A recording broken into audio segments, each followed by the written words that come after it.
Baltic রিজিয়নের স্টেটগুলো ভেঙে হয়েছে। আমি যতদূর জানি এই বাল্টিকের স্টেটগুলো সবই ইউরোতে ঢুকেছে, তাহলে লাটভিয়ার আলাদা কারেন্সি থাকার কথা না। But again I may be wrong, আমি দেখে আসি। না স্যার, একটা আছে লাটভিয়ান লেটস বলে ওটাকে, হ্যাঁ লাটভিয়ান লেটস বলে ওটাকে, ওটা 140 এখন চলছে আর কি, মানে রুপিস। আলাদা কারেন্সি, কারণ ইউরোতে আসেনি না সেটাই ইউরোতে আসেনি, মানে ইউরোতে কনভার্টেবল না, মানে ইউরোর বদলে ব্যবহার কনভার্ট করা যাবে এখন রুপিস সঙ্গে, ওটার রেটটা চলছে। না না না, মানে they have their own currency. কিন্তু ওখানে একটা কোশ্চেন আছে, এখন ইউরো কত?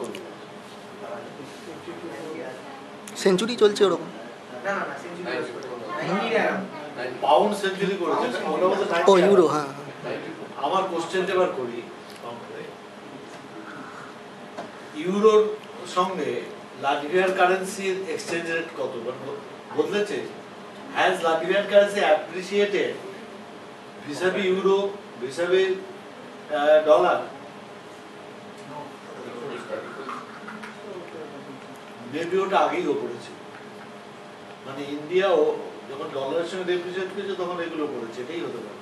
কিন্তু আমি এটা যাবো না, বিকজ আমি যেটা স্টাডি করি, জাস্ট কয়টা মনে হলো বলে বললাম। আচ্ছা, এনিথিং ইয়েস, এই তোমরা কিছু anything from the floor? Yes, tell me. আমার কোশ্চেন এটা, কোন দেশের মুদ্রার মূল্য কত সেটা কি ওই দেশের ইকোনমিকে ঠিক করে, যে ইকোনমি কত স্ট্রেংথ বেশি? যেরকম জাপানের মুদ্রার মূল্য আমাদের দেশ থেকে কম। এক্সাক্ট এই ভ্যালুটা বলো হ্যাঁ, ভ্যালুটা নয়, মানে অ্যাকচুয়ালি দেখো সেটা অ্যাপ্রিশিয়েট করতে ডেপ্রিশিয়েট করতে। আচ্ছা লোক, রিলেটিভ পজিশন। আচ্ছা ওর এখানে কোশ্চেনটা দুটো, একটা হচ্ছে purchasing power of A currency. Purchasing power is not fully reflected in the exchange rate, which is why we have two types of dollar. One is purchasing power parity dollar, and another is dollar in the exchange rate parity. Okay. প্রথম কোশ্চেনে যেটা ছিল যে জাপানের yen and Indian rupee, মানে জাপানের রুপিটা নিয়ে গিয়ে কলা খেতে গেলে দাঁড়াচ্ছে 100 টাকা একটা কলা দাম, এই তো দাঁড়াচ্ছে। or if you go for changing pound, তাহলে পরে দেখা যাবে তাই আমি এই যে কফিটা বা চাটা খেলাম, এটার দাম ওখানে হয়ে গেছে আমাদের রুপিতে 90 টাকা হয়ে যাবে। তো এইটা একটা আছে। This is the difference in terms of internal purchasing power of A currency. এটা কতটা তফাৎ আছে, এটার জন্য আমরা একটা ইন্ডেক্স করি, যে রিপোর্টটা বেরোয় ইউএনডিপি, তাতে আমরা একটা পারচেজিং পাওয়ার প্রায়োরিটি ডলারে ইন্ডিয়ার সঙ্গে জাপানের তফাৎ কতটা তার একটা হিসাব দিয়ে দাও। Do you follow Bengali? So actually from this thing you can know how rupee actually is doing against Germany in terms of purchasing power parity. আরেকটা হচ্ছে এক্সচেঞ্জ রেট। এক্সচেঞ্জ রেটে কিন্তু কোন একটা কান্ট্রির অবস্থা কি এটা ডিপেন্ড করে। Our currency is not a hard currency, soft currency. German currency or say euro is a hard currency. কেন? কারণটা কি? আমাদের তো সফট, ওটা হার্ড কেন? তার কারণটা হচ্ছে ইন্টারন্যাশনাল ট্রানজাকশনের জন্য আমার কারেন্সিটা কতটা দরকার। দ্যাট ডিপেন্ডস অন আমার এক্সপোজার টু ইন্টারন্যাশনাল মার্কেট। যেগুলো আমরা হার্ড কারেন্সি জোন বলি, ট্রেডের বাল্কটা হচ্ছে তাদের মধ্যে, ট্রেড অ্যান্ড ক্যাপিটাল। আমাদের এখানে এগুলো এখন ডেভেলপ করছে। যেমন প্রফেসর মাইতি বললেন যে ইন্ডিয়া আশেপাশে কান্ট্রির তুলনায় আমাদের এক্সপোজারটা অনেক বেশি হয়েছে টু দ্য গ্লোবাল ইকোনমি। এবং একটা সময় আমার হচ্ছে 2009-10 আমি এটা দেখছিলাম, কোথাও একটা বাইরের এয়ারপোর্ট ইন্ডিয়ান রুপি, ইটালিয়ান কোনো একটা airport, Leonardo da Vinci airport, Indian রুপির সঙ্গে এক্সচেঞ্জ করা শুরু করেছে। বিকজ ইন্ডিয়ান রুপি নিডেড হচ্ছে, করছে সেটা। এটা করলে কিছুদিন পরে দেখা যেত লিস্টে রুপিটাও আছে। যদি আমার ইন্টারন্যাশনাল এক্সপোজার বাড়ে, আমার কারেন্সিও কিন্তু এই লিস্টেড কারেন্সি হয়ে যাবে। আমার ইন্টারন্যাশনাল এক্সপোজার কম থাকলে হবে না, ঠিক আছে? যদি এক্সপোজার বেশি থাকে তাহলে ওটা হার্ড কারেন্সি, ঠিক আছে? Euro hard currency, dollar hard currency, pound hard currency, এগুলো হার্ড। এখন সিঙ্গাপুরি dollar hard currency, Australian dollar hard currency. ওটা কিছু না, আমরা এক্সপোর্ট শেয়ারগুলো দেখতে থাকি যদি তাহলে বুঝবো না, আমরা খুব কম এক্সপেক্ট করি। এখন আমাদের বোধ হয় এক্সপোর্টের শেয়ারটা হচ্ছে কত 1.6, ইনফ্যাক্ট তারও আগে, তাই বোধ হবে না। আর তার আগে ছিল তো মানে 90-র আগে তো আরো কম ছিল।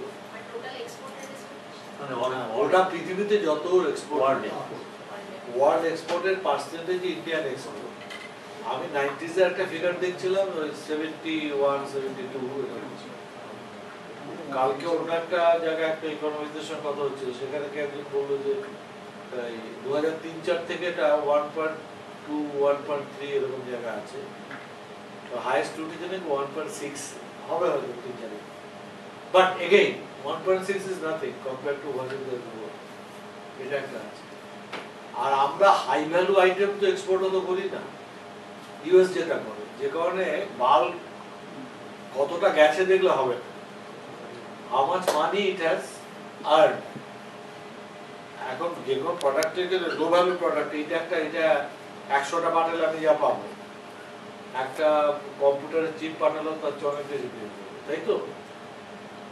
ওই হাই ভ্যালু প্রোডাক্টগুলো কিন্তু সমস্ত ইউরোজোন আর ইউএসএ, তার ফলে এদের যে অ্যাডভান্টেজ সেটা কিন্তু যাচ্ছে না।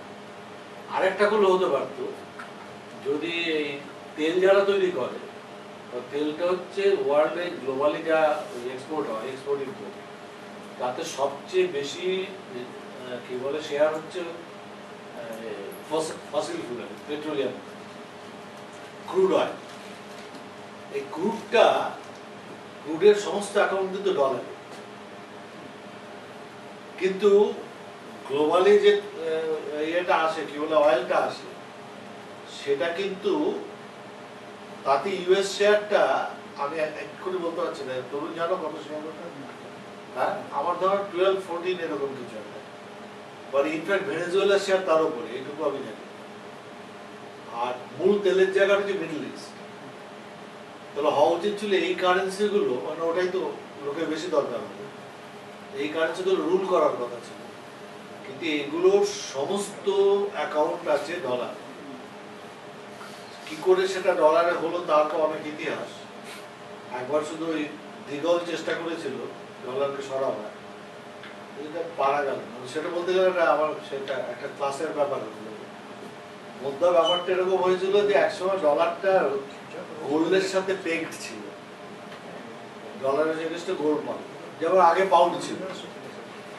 তারপরে ওটাকে এই এগ্রিমেন্টটাকে বলতে আমরা ব্রেটন উডস এগ্রিমেন্ট। যুদ্ধের পরে এগ্রিমেন্টটা, যুদ্ধের মধ্যেই হয়েছিল 44-এ। যুদ্ধের পরে ওই ডলার রুল করলো, কারণ সে গোল্ড দেবে, অন্য কারেন্সি গোল্ড দিতে পারবে, অর্থাৎ ডলার এগেইনস্টে আমি গোল্ড পেতে পারি। যেমন ধর 35 আউন্সে 100 এরকম ছিল রেশিওটা, ভুলো বলতে 35টা মনে আছে। 35 আউন্সে কি $1? আউন্স গোল্ড, আউন্স গোল্ড, হ্যাঁ তা বলছে, আউন্স গোল্ড। আউন্স গোল্ড মানে কতটা? আমাদের যেটা 1 ভরি তার চেয়ে কত, 35%। 35 যদি $1 হয়, তারপরে তোমার 1 ভরির দাম কত হবে? $10।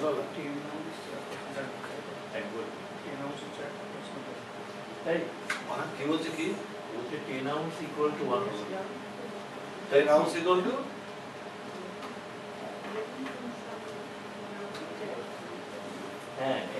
হ্যাঁ, কত আউন্সে?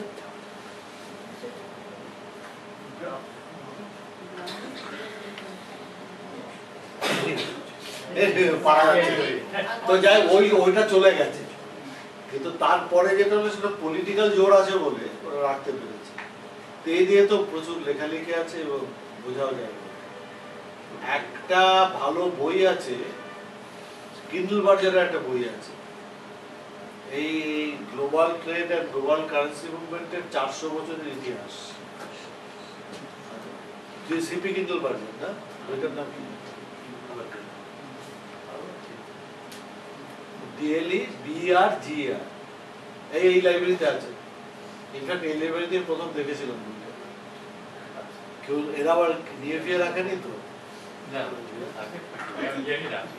জেনে না, ওই কনফ্লিক্ট মানে সলিউশনটা একটু বলবেন যে go for global with keeping the foods in the local market. Exactly. So that the China হ্যাঁ হ্যাঁ মানে ধরা যাক আমার আমার নিজের যেটা হয় যে কোনো ধরা যাক কি বলবো, আমি যখন একটা এক্সচেঞ্জ করি না, এক্সচেঞ্জ করার সময় সবসময় আমরা দেখি যে একটা জিনিস হলো তার একটা জিনিস যদি দিতে চাই, একটা পৃথিবীর বেসিক জিনিসটাই ছিল যে আমার কিসে কম্পারেটিভ অ্যাডভান্টেজ, এটা ধরেই কিন্তু এই এক্সচেঞ্জ পাশাপাশি লোকের যার থেকে ডিভিশনাল লেবার আর একটা দেশের সঙ্গে একটা রিজিয়নের সঙ্গে অন্য রিজিয়নে, একটা দেশের সঙ্গে অন্য দেশে, সবটার বেসিসটাই হচ্ছে কম্পারেটিভ অ্যাডভান্টেজ।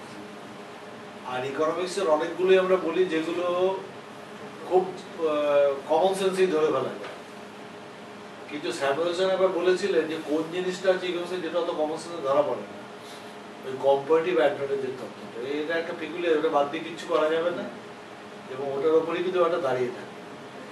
আমার অ্যাডভান্টেজ আছে, তা আমি বলবো যে গো টু বেসিক্স। ইন্ডিয়ান ইকোনমির অ্যাডভান্টেজের জায়গাটা কোনটা, মানে কম্পারেটিভ টু আদার্স কোনটা আছে আমার, কোনটা আমি ডেভেলপ করাতে পারি ওভার টাইম।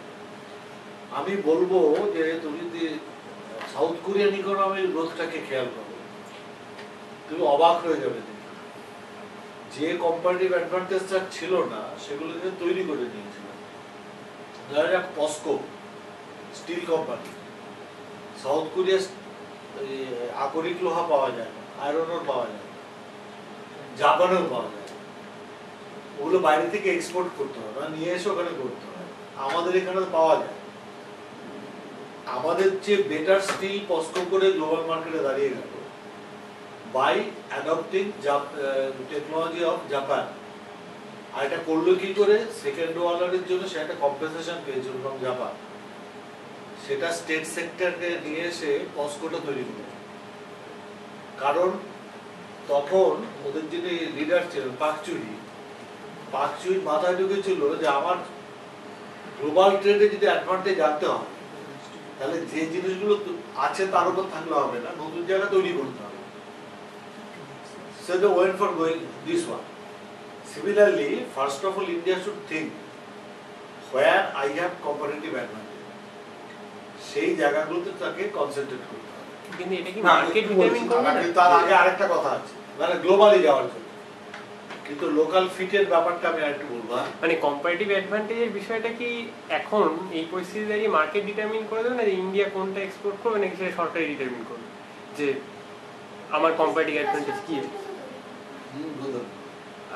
মানে আমি বলছি মার্কেট ছাড়া কেউ ঠিক করতে পারে না। হ্যাঁ, কিন্তু মানে আমি যদি দেখি যে সফটওয়্যার, না আমি আবার বলি সেটা হচ্ছে যে মার্কেটের ঘাড়ে আমি চাপতে পারি, অর্থাৎ আমি বুঝতে পারি যে কি করলে পরে আমি এই যে এখন গ্লোবাল মার্কেট তাতে টিকতে পারি। আমি সোজা কথা বলবো যে এই যে আমাদের অ্যাপারেল ইন্ডাস্ট্রি, অ্যাপারেলটাকে আমরা শেষ করে দিলাম, তো এই জামা কাপড় এসবের ব্যাপার এইগুলো কিন্তু এইটা কিন্তু আমরা গ্লোবালি কম্পিট করে থাকতে পারতাম।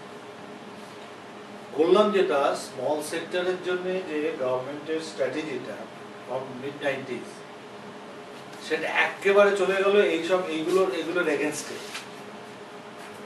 এবং এরা ভার্চুয়ালি এখন এদের টিকে থাকতে হচ্ছে simply by taking order from say Peter England or from say Big বাজার।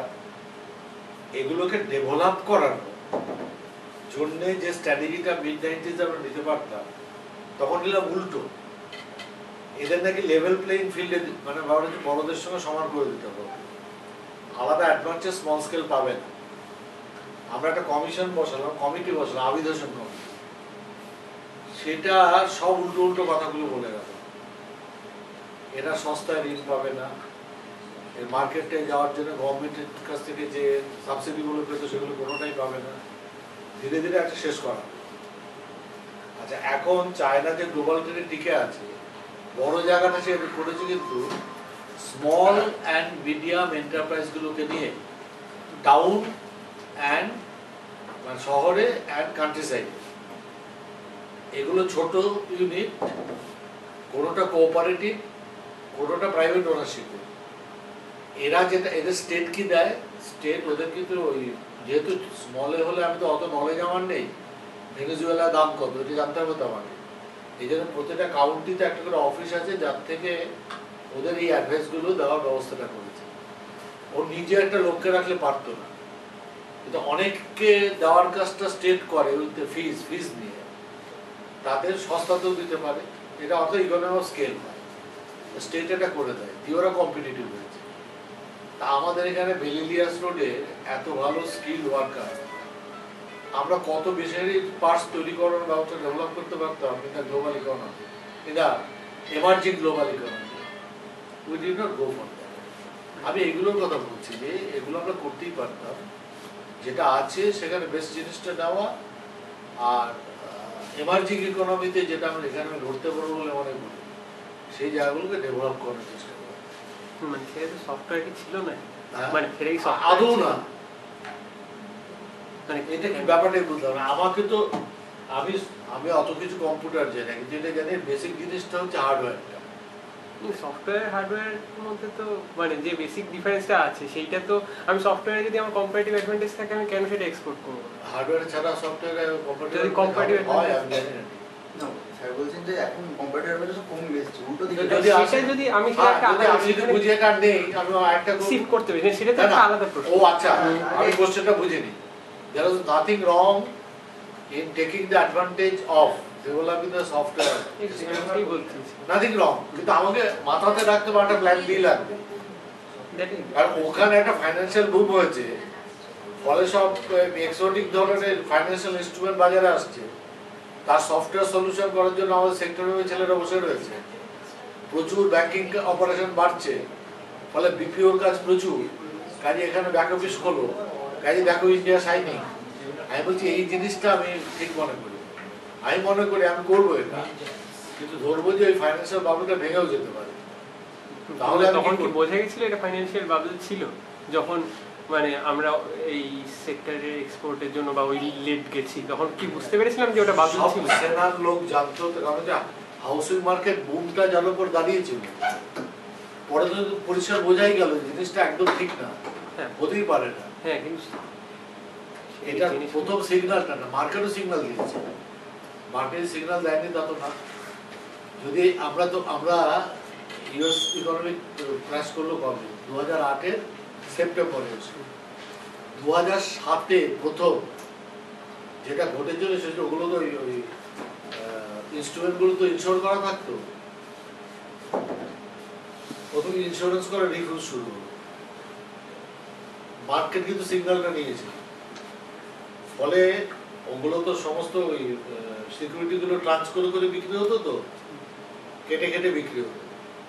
সিকিউরিটি কেটে বিক্রি জায়গাটা বন্ধ হয়ে গেল, ব্যাংকগুলো রিফাইন্যান্স আর করতে পারছিল না, ব্যাংকের লিভারেজ বাড়তে শুরু করলো। মানেটা কি? ব্যাংক ভেবেছে আরো টাকা আসবে, তার উপর আমি দেবো, এটা দেখা যাচ্ছে আসছে না টাকা। এই সাইনগুলো কবে? 2007-এই ছিল। মানে আমরা তো তখন মার্কেট কি বলেছে? তখন এই স্টোরিটা বিক্রি করা হয়েছে যে ঠিক আছে এটা হাউসিং মার্কেটে আরেকটা জায়গায় গিয়ে পড়বে। US economy cannot actually go for facing a depression which had been there in 1929. কারা তো রটিয়েছে এগুলো? যাদের টাকাগুলো মারার দরকার ছিল, কিন্তু যারা ইকোনমিক্সের বিষয়টা বোঝেন তাদের এটা ভাবার না ভাবার কোনো কারণ ছিল না যে this cannot go with this one. আমি একটা আর্টিকেল বলতে পারি, এক ভদ্রলোক তখন বেঁচে ছিলেন 2004-05, পল সুইজি, তিনি একটা কাগজ বার করেন, তার নাম মান্থলি রিভিউ। তাতে ফাইন্যান্সিয়াল বাবলের গ্রোথ কেন টিকবে না তারপরে পরপর দুটো পেপার লিখেছিলেন।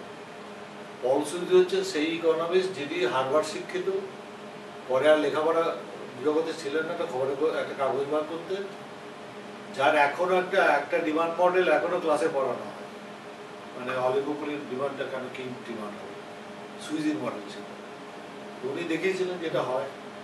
এখন পৃথিবী জানতো না যদি, তার কারণটা হচ্ছে যে আমি যদি টিভি খুললেই প্রচার পাই যে এভরিথিং ইজ গোয়িং ওয়েল, যা হওয়ার কথা তাই হয়েছে। যাদের জানতেন তারা। আমার নিজের ধারণা আমাদের পলিসি মেকাররা সব জেনে বুঝে দিবে। আমার সবচেয়ে দুঃখ লাগে এই জায়গায়, এরা সব জানে, না বোঝার কোনো কারণ। স্যার একটা এমনি কি বলছেন জানে না? হ্যাঁ না ওদের কোনো নবের কোনো কারণ নেই। আমরা এমনিতে একটা একটা পৃষ্ঠা একটা অঙ্ক করে বুঝি এই জিনিসটা এই হতে পারে, তোর ওটা হ্যান্ডেল করছে জানে না। প্রথম তো লোকের থিওরির জায়গায় বোঝার চেষ্টা করে জিনিসটার মানেটা কি। তা ধরা যাক এটা প্রফেসর মাইতি ক্লাসে পড়ান, সেখানে উনি দেখিয়ে দেন যে এইগুলো হতে পারে। যারা পলিসিটা তৈরি করছে তারা ওগুলো না জেনে গেছে, ওখানে জানে দিস উইল নট হ্যাপেন, এগুলো শুরু করে। ইয়েস মানে রুপিকে যদি I think he has something more to say. Yes. হ্যাঁ বলো। Yes, sir. আচ্ছা স্যার আমি এটা জিজ্ঞেস করছি, মানে এটার সাথে একটু রিলেটেড না হতে, সেটা হচ্ছে পয়সা, মানে টাকাকে যদি অনেক মানে আগে যেমন ছিল 1 পয়সা 2 পয়সা 3 পয়সা, মানে ওই ভাবটা যদি আবার ফিরিয়ে আনা যায়, সেটা কি ইকোনমির উপর কিছু ভালো এফেক্ট ফেলতে পারে? মানে ভালো আমি জানি না, কি বলতো এটা কি বলতো না আমি জিজ্ঞেস করছি, জানি না। 1 পয়সা 2 পয়সা মানে ও বলছে যে এই যে এখন ধরো 10 টাকা নেই, আমরা ঠিক করলাম 10 টাকা মানে 1 পয়সা, এরকম বলতে যে তুমি না না 10 টাকা মানে 1 পয়সা, 10 টাকাটাকে অনেক ভেঙে দেওয়া হবে। ধরুন মানে খুচরো পয়সা অনেক বেড়ে গেছে, মানে যেমন আগে 25 পয়সা 50 পয়সা ছিল, 10 পয়সা ছিল, 20 পয়সা ছিল, এই কি কোনো পজিটিভ এফেক্ট হতে পারে? পারেই না, কোনো কারণে এটা না। 10 টাকা হয়ে গেছে কেন? দাম বেড়ে গেছে বলে তো, মানে 25 পয়সা কিছু পাওয়া যায় না। তাদের মানে মানে জাপান টাপানের মতো দেশ কেন ওই সব খুচরো করে নিশ্চয়ই পাওয়া যায় ওখানে। আর দরকার আছে ওদের, নিশ্চয়ই পাওয়া যায়। ওদের 10 সেন্টের দাম আছে, আমার 10 সেন্টের দাম নেই। মানে ধরুন কোরিয়া বা জাভা এইসব জায়গায় দিতেই হচ্ছে এত পয়সা, মানে আমি যদি মানে ওই একই মেটেরিয়াল দিয়ে একটা বড় টাকা তৈরি করে দিতাম, তাহলে তো মানে আমার তুমি তো অন্য কথা বলছো, প্রোডিউসিং দিয়ে হ্যাঁ যেটা বলতে কস্ট অফ প্রোডাকশনের কথা বলছে নাকি? না আমি বলছি যে বাড়ালে আর কি ভালো মন্দ এসব কিছু থাকতে পারে, মন্দ বা ভালো? না এমনিতে ধরো তোমার ওই ওটা এইটা একটা পয়সা দেবে না এতগুলো পয়সা দেবে, তার সঙ্গে তো খুব নির্ভর করে। এটা জাস্ট শুধু ওইটাই প্রসম আইডিয়া বলছে, কস্ট অফ প্রোডাকশনের একটা ব্যাপার আছে। Intrinsic value of the coin আর actual value actual over time খুব এসে যাবে না নয়। Yes tell me. হ্যাঁ হ্যাঁ আমরাও জানতে চাই। জোরে বলো।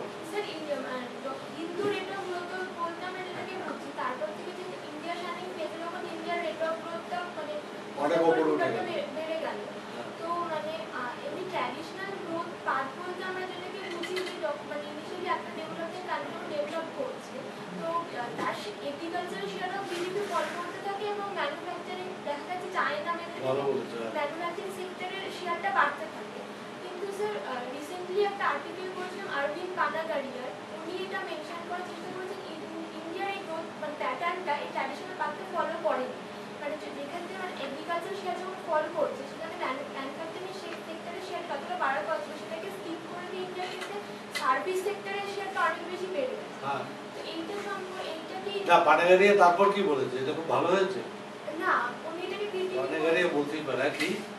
আমার ধারণা উনি এটাকে ক্রিটিক হ্যাঁ না এটা ক্রিটিক ক্লাসে পড়ে। মানে আমরা যেভাবে ইকোনমিগুলো গ্রো করেছে দেখো রোবাস্ট ছিল, তার যদি আমি গ্রোথ হিস্ট্রিতে দেখি না দেখবে যে বুঝদেশে একটা বই আছে, ওই পড়েছো নিশ্চয়ই, তাতে দেখবে যে দেশগুলো ওই যে ব্রিটেন ইউএসএ এইসব কোর্স অফ ডেভেলপমেন্ট ওইটা এগ্রিকালচার থেকে পপুলেশনটাও সরে আর এগ্রিকালচার থেকে তোমার ওই জিডিপি শেয়ারটাও কমতে থাকে, সেটা প্রথম যায় ম্যানুফ্যাকচারিং, সেটা আবার একটা সাউন্ড জায়গায় দাঁড়ায়, তার উপর দাঁড়িয়ে সার্ভিস, অন্য ধরনের সার্ভিস। এখন হয়তো উল্টো হয়ে গেছে, উল্টো হওয়ার ফলটা কিন্তু ভালো হয়েছে এটা আমি বলছি না, বলবো না। এবং যেটা অ্যালার্মিং, কারণ চায়না তো কিছু না, যেটা অ্যালার্মিং একটু খেয়াল রেখো, ধরো আমাদের 71-72 সালে ম্যানুফ্যাকচারিং এর শেয়ার কত ছিল জানো? যা তো আজকে প্রশ্নটা উঠবে 13%। তুমি অবাক হবে এটা শুনে, 2012-13 থেকে জিডিপি 71-72 করে জিডিপি আমাদের 10 টাইমস বেড়েছে, বুঝেছো?